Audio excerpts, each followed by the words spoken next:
Hello, everyone, and welcome to the Golden Astrologer Podcast. This is Deb McBride, and I am here in beautiful, dark Escazú, Costa Rica, recording this for you on Sunday, the 21st of September in the year 2025. And yes, today there has been an eclipse. It was a solar eclipse in the sign of Virgo at 29 degrees Virgo, which is the end of the sign. So we're almost finished with Virgo season. We are in the last degree and therefore the last day of Virgo. Tomorrow we start Libra season, but more on that in a minute. We are now in this experience of eclipse, and the eclipse is, as I've said before, last week, the week before, it is opposite Saturn. And the sun and the moon came together this afternoon in my region of the world in a conjunction, which is a new moon, at 3:54 p.m. Eastern Time. And that was 1:54 p.m. in my Central Standard Time zone that I live in. And so the moon went void right after that. And a couple hours later, went into the sign of Libra. So here we are with the end of Virgo season and the beginning of Libra season tomorrow. And the moon is sort of getting ready for that, preparing us for that. But this is the equinox. And it is the autumn, the beginning of autumn up north, and the beginning of spring down south. So what we're experiencing now is this shift from Virgo into Libra. And we are also contending with anything that is shifting from Pisces to Aries or back and forth, as Saturn and Neptune have been. Now, you've been hearing me go on about this for a while, about Saturn and Neptune, but you're also hearing me go on about this with Saturn being opposite the eclipse. And the thing that I want to tell you for once and for all is that you need to not give up. You need to continue to trust your path, trust your intuition, and trust the process of life, and trust something greater than yourself. Okay? Trust, trust, trust, trust. Okay? It's all about trust right now. And we want to default to the Virgo stuff because it's pulling us in that direction, because that's where the vortex of the South Node is in this moment. And this experience of this eclipse happening at the South Node pulls us into the familiar, not necessarily what is a risk or the path that we're supposed to be taking, because the South Node feels familiar and somewhat comfortable. If we continue to indulge the South Node, and hence the Virgo, overdo the Virgo stuff, you're going to experience Virgo stuff right now. It's Virgo season. We have an eclipse in Virgo. If you might be cleaning up I did some cleanup at my garden today, if you're doing that, those are Virgo things. You've got chores, you're organizing, you're taking care of your health. Good stuff. But we don't want to indulge Virgo without acknowledging and recognizing that Pisces is the direction of fulfillment and is not so comfortable. See, the South Node is always going to feel familiar. And just because it feels like the familiar past doesn't mean it's the right thing. No, this feels right. No, it feels comfortable. What doesn't feel comfortable is the North Node in Pisces. And the joke of all of this is Saturn is not on the North Node anymore, but it's close to the North Node. They're in the same sign. And so we have to trust. And so when on your way to trust, you get Saturn as the bouncer at the door. Right? So you try to walk into the door of trust, and that North Node, Deb says trust. And there's Saturn, the bouncer at the door. Can I see your ID? Really? Are you really this age? Can I see some more ID? But really what's really going on is that Saturn is there saying to us, you've got to go layers in deep. The journey is inward, and we have to have to go in and trust that part of us that's got the message about where the path is unfolding and where we're going.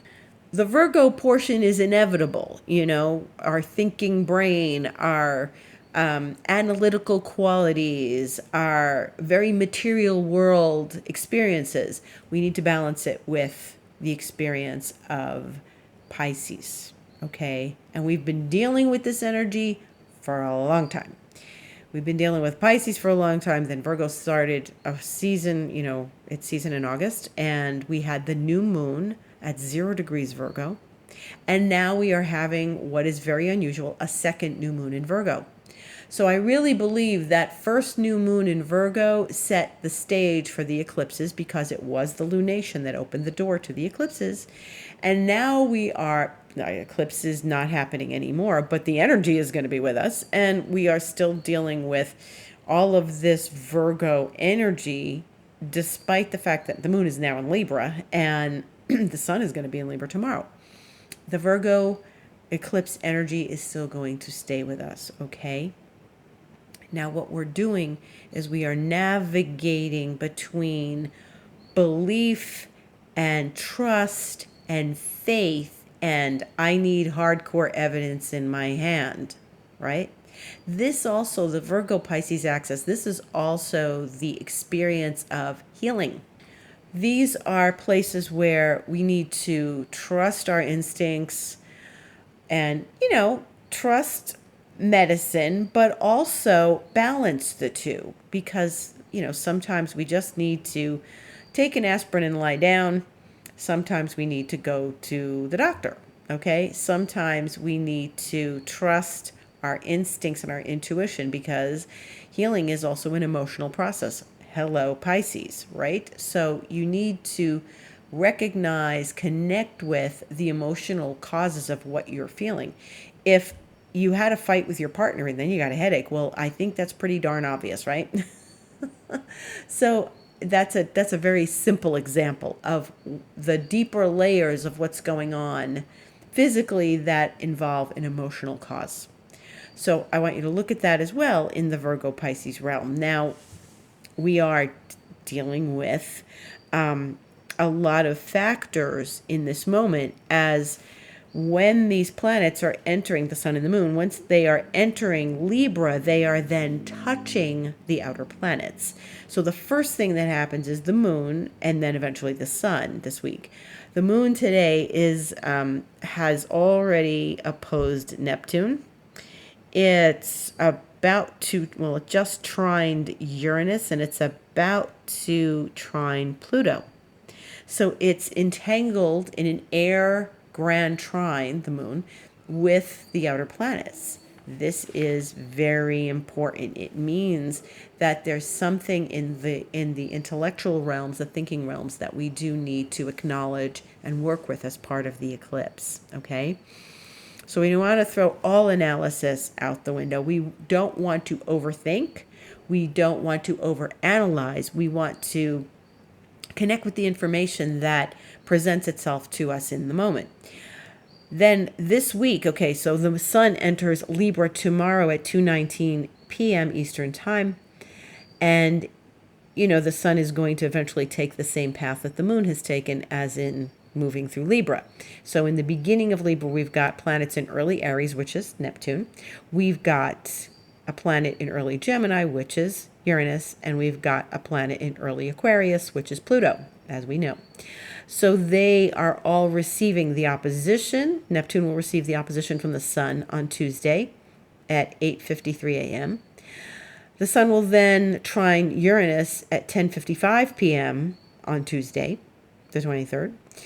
This is Eastern Time. And then it's going to trine Pluto at 2:05 a.m. on Wednesday morning in the wee hours. But it's like midnight my time on Tuesday night, Wednesday morning. So it's the sun now stepping in to where the moon has already laid tracks, and the sun is saying, hey, I'm enlightening you to what's next in this path, this combination of one of the lights with the outer planets. And for the most part, pretty smooth Uranus and Pluto. Okay, very nice grand air trine. So we're going to have a grand air trine tonight. We're having that now with the moon involved with Uranus and Pluto. And then we are having the sun doing the same thing Tuesday night, Wednesday morning. Okay, so but you're going to feel this. You're going to feel this for a few days. You're going to feel this, the sun as it approaches the other outer planets, and they are going to give us a message.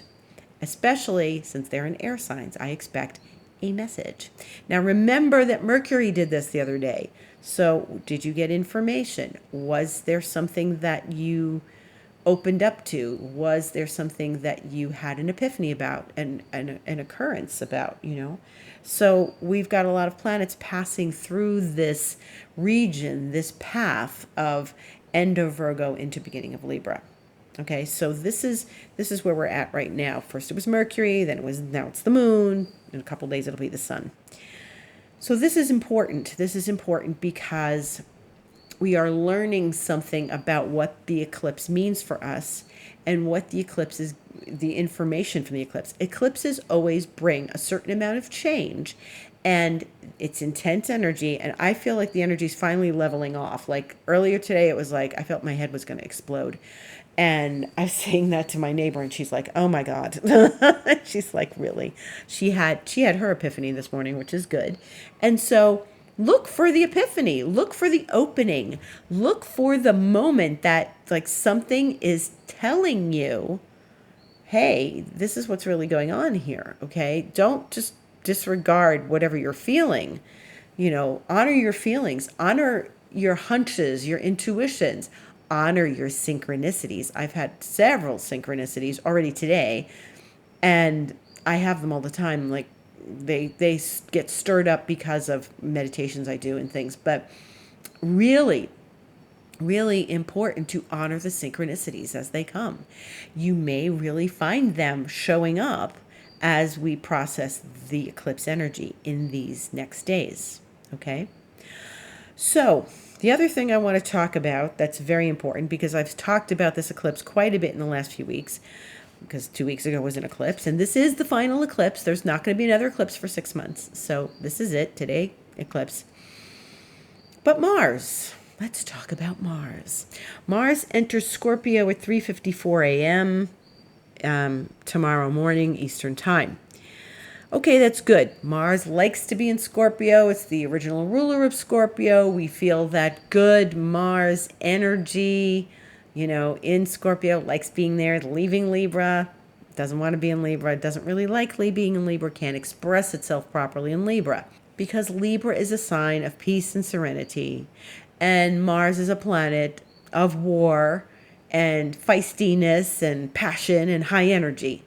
And so they are very different. Mars rules the opposite sign. This is why it's not great in Libra. As Mars enters Scorpio, it's going to get entangled with the planet Pluto. And so we want to be very aware of this, because even though Mars is the lower octave and Pluto is the higher octave of each other, this can be really, really powerful.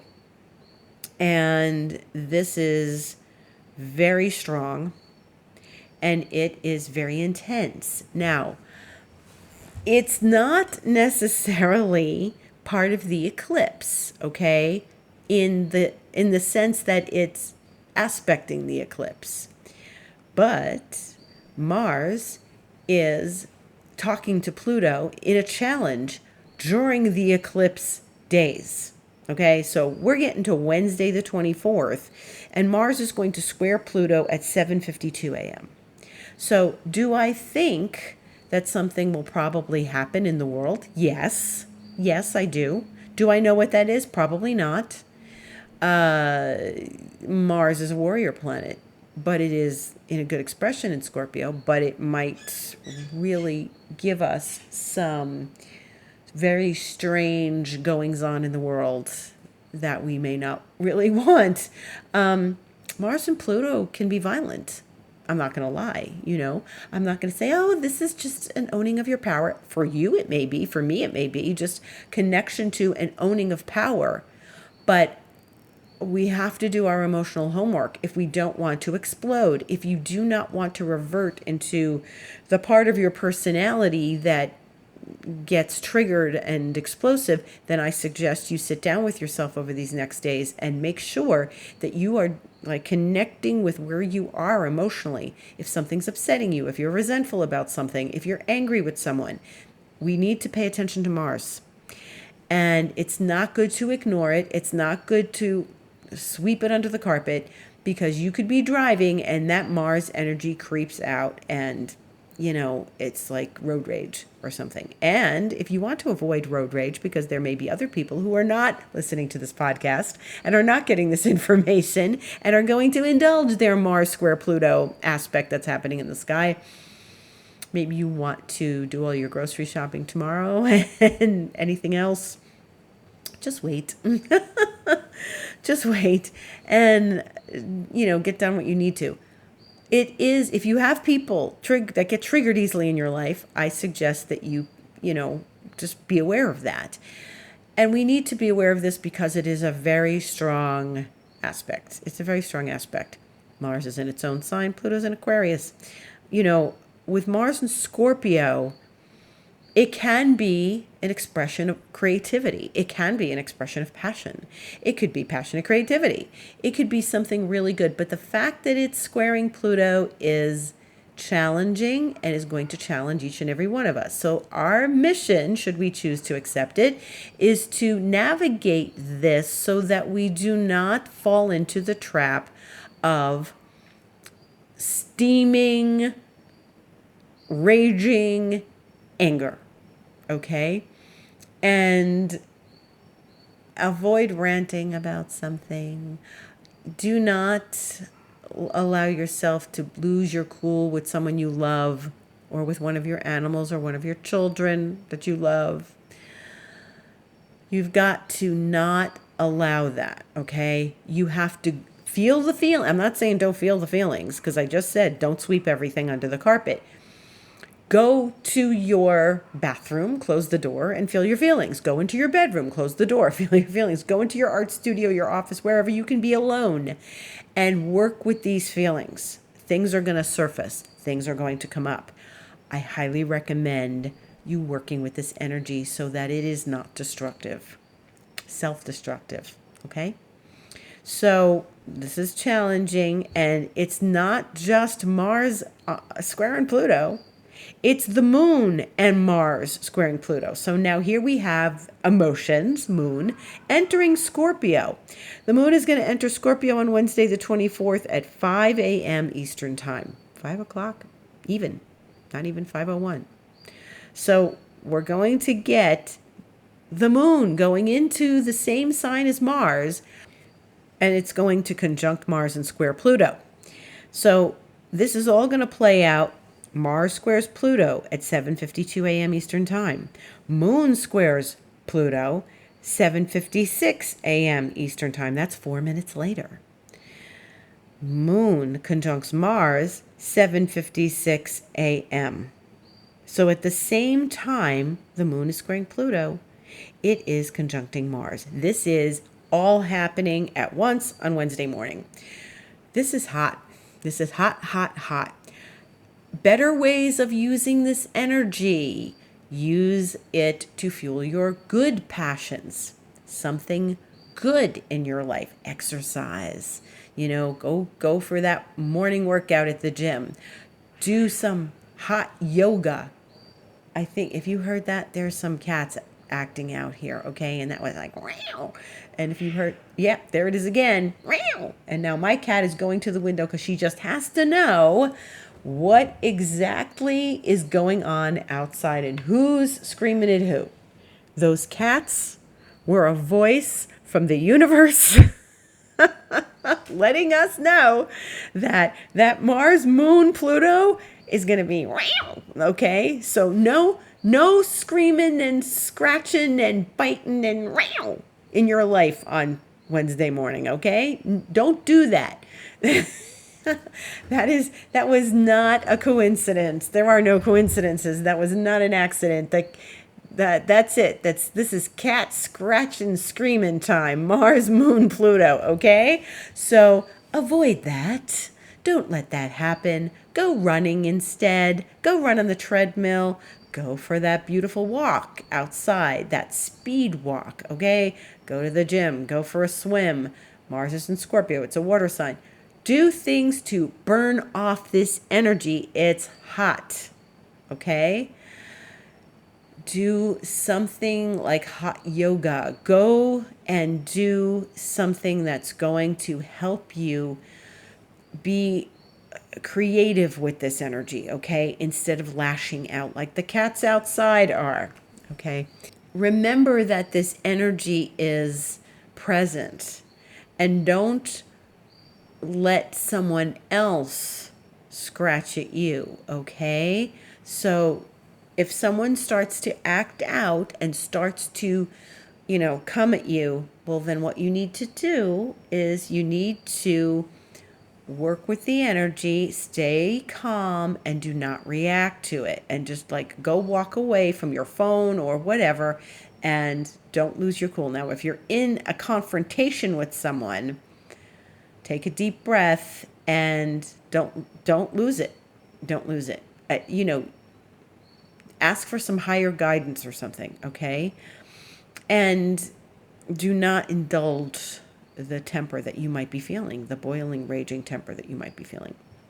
So be aware of that, okay? It's going to pass later in the day. Mars is still going to be squaring Pluto, but the moon will have moved on.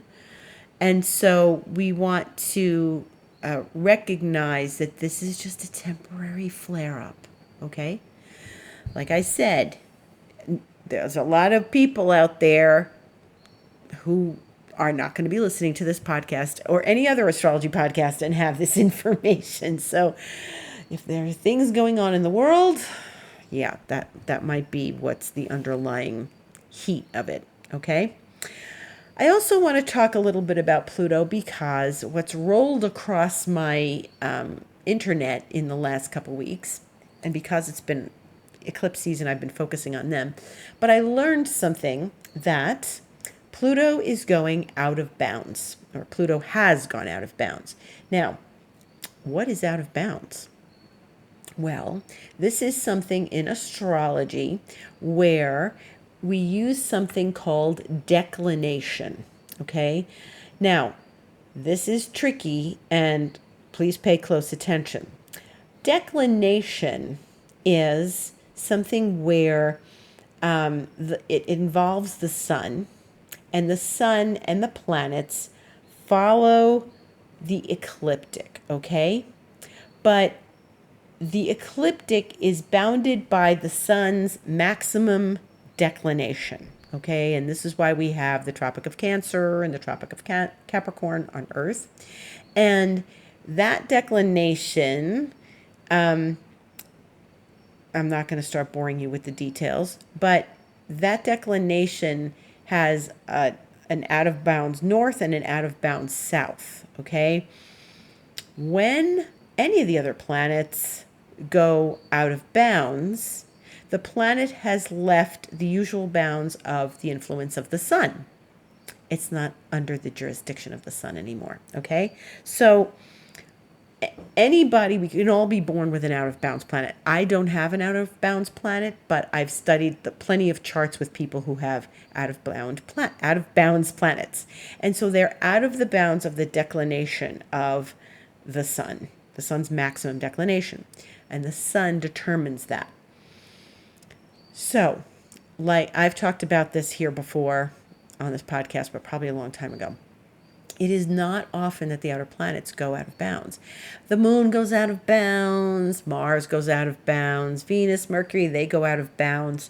And so this is something that you may find if you study astrology. It might be your chart or someone else's chart, that someone you know who has an out of bounds planet. That planet behaves with intensity, okay? That can be something like genius, brilliance, or you can't just loop them into your world. Like, they are unpredictable. Okay. I've used this example before. I remember looking at the charts of the cast of Seinfeld. Remember Seinfeld? And most of those four main characters all have an out of bounds planet. And I think it's out of bounds Mars. I think except Jason Alexander, who played George. And they were wildly creative and a little unpredictable and nutty, right? Like, the whole thing was alchemy, television alchemy, sitcom alchemy. And they didn't obey the normal rules. It was like, remember, it was a show about nothing. Or so they called it. And so this is something that they are a good example of, that wild, unpredictable, kooky behavior. And your friends who have out-of-bound planets may not be kooky, but they may be brilliant, and they may be wildly unpredictable in their brilliance. And sometimes these out-of-bounds planets help us create something different and new in the world. And so Pluto normally does not go out of bounds. And so this is a big deal. Pluto entered the out of bounds phase on August 29th, just a few weeks ago. It's going to come back in bounds on November 28th. And then this pattern will repeat. Pluto is going to continue this time out of bounds every year from September of next year through December 2036. This is going to go on for 10 years. Okay, so actually 11, August this year until December 2036. So there's going to be a period of time every year in the latter part of the year where Pluto goes out of bounds. So this is the only time in recorded history that Pluto will be going out of bounds while in the sign of Aquarius.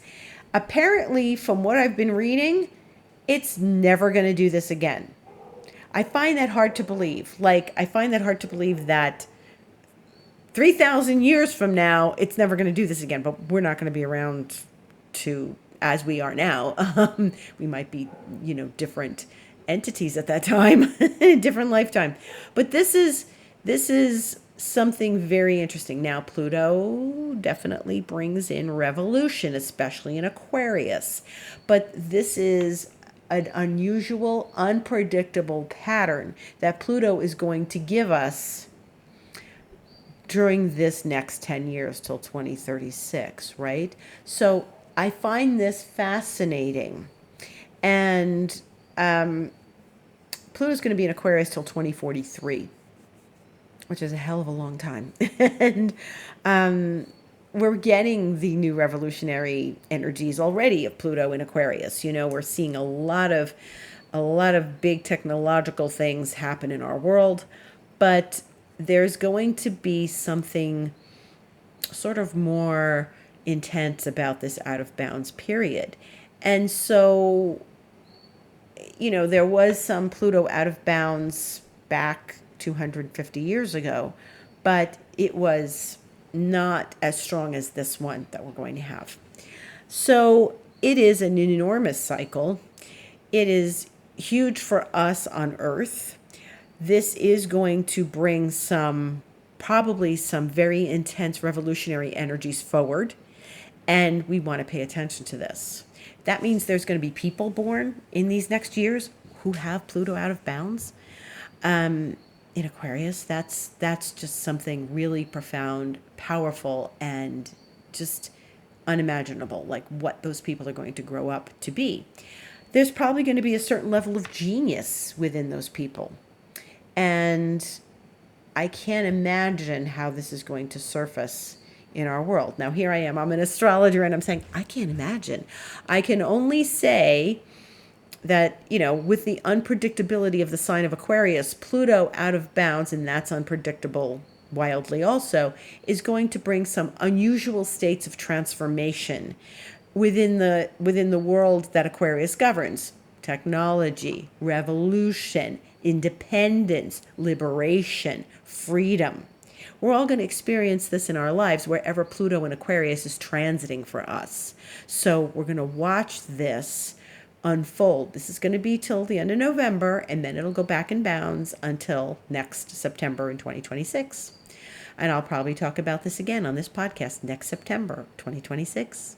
So if you want to learn more about this, you can contact me, of course. And if you want to learn more, you can certainly look it up online. Do not ask ChatGPT. There are astrologers talking about this. So I would highly recommend, doing a little bit of research about it to learn more. This is something fascinating. I think that we can stand back and watch these patterns as they unfold.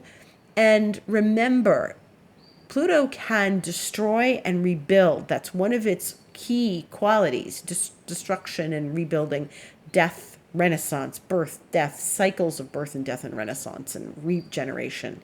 And so this is so important. Pluto is as much a planet of regeneration as it is as destruction. It's tearing down the old to make way for the new.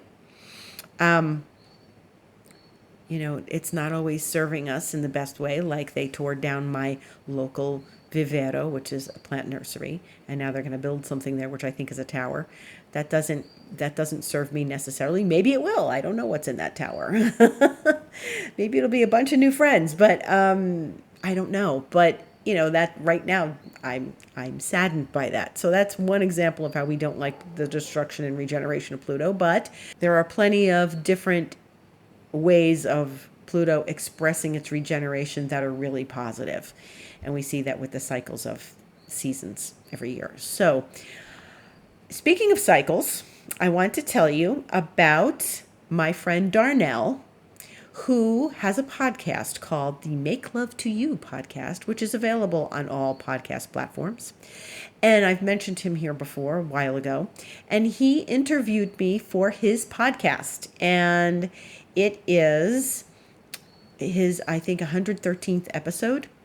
And he interviewed me about cycles and astrology and some astrological cycles because he is having his Chiron return. And he wanted to talk to me about it in an interview. So you can watch this because he made a video of our conversation. It isn't just an audio podcast. And it's on his Spotify channel. If you look for Make Love to You podcast, Darnell Davis is his name, and you can find the podcast there where he talks to me. And we talked all about what that means for him and what that means for people in general. I talked about other planetary cycles, such as what is the meaning of the Saturn return. Very interesting conversation. He's lovely and he's really smart, and he asked really great questions. I highly advise you to listen to it and watch it. And if you want to find the exact link, you can go to my website, thegoldenastrologer.com, go to Astrologer's Thoughts, and my most recent blog, which I posted today about the eclipse. You can read my eclipse blog, but you can also find the link at the bottom of the page where I write special announcements, and the link to get to Darnell's exact podcast with me is right there. I've also been posting it on Instagram.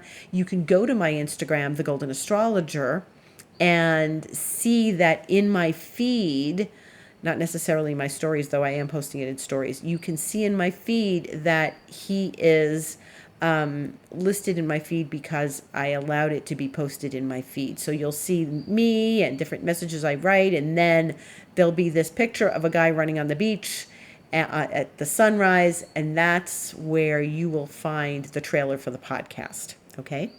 So I highly recommend listening to it. He does a really great job about talking about self-love. That's what the podcast is all, his self-love podcast is all about. He has something called the Self-Love Society. So he created this podcast so that people can really learn more about loving themselves and what that really means in depth. I invite you to go in depth with this eclipse. Go deep, deep, deep. Go in and find the path of transformation and change and healing in this time. Mars Pluto may give us some real transformative information. The sun touching the outer planets, fantastic information for healing through this eclipse. And otherwise, you can contact me to have a session with me about where the eclipse is happening, where Pluto out of bounds is happening, where Mars square Pluto with the moon is happening. And just go to my website, thegoldenastrologer.com, click book online, and you can find the session you would like to have with me, whether it's an astrology session to learn more about where the planets are traveling for you, or a Reiki session to sort of clear the cobwebs of where the planets have done some interesting moves for you. And also, I'm available for emotional clearings with my new vision system and for expansion mentoring.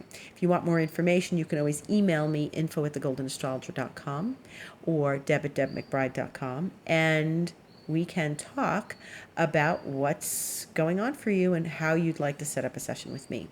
Thank you so much for listening. I'll be on Instagram, The Golden Astrologer. You can find me there. I wish you a beautiful week. Keep an eye out for that Mars moon square Pluto. If you need help, reach out and connect with me. And much love and gratitude to everyone. Blessings for a beautiful week. Thank you for listening.